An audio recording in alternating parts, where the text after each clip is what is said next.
అంతర్జాతీయ యోగా దినోత్సవాన్ని పురస్కరించుకొని విశాఖపట్నంలో జరిగిన కార్యక్రమానికి ప్రజలు పెద్ద సంఖ్యలో హాజరయ్యారని అధికారులు అంచనా వేశారు.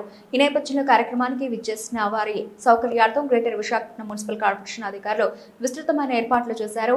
ముఖ్యంగా గాజువాక ప్రాంతం నుంచి వేలాది మందిని యోగా డే వేదిక వద్దకు తరలించేందుకు పగడ్బందీ చర్యలు చేపట్టారు.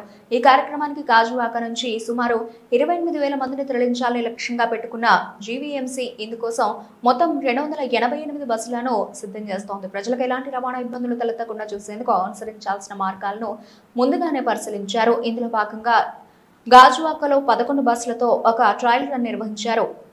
ఈ ట్రయల్ రన్ ద్వారా బస్సుల రాకపోకలకు అనువైన మార్గాలను, సమయ పాలనను అంచనా వేశారు. యోగా దినోత్సవం రోజున ప్రజలు సకాలంలో కార్యక్రమ స్థలికి చేరుకునేలా చూడడమే ఈ ఏర్పాట్ల ముఖ్య ఉద్దేశమని జీవీఎంసీ అధికారులు తెలిపారు. భారీ సంఖ్యలో ప్రజలు పాల్గొంటారనే అంచనాలతో ఎటువంటి లోటుపాట్లకు తావలేకుండా రవాణా సౌకర్యాలు కల్పించేందుకు జీవీఎంసీ యంత్రాంగం ముమ్మరంగా కృషి చేస్తోంది.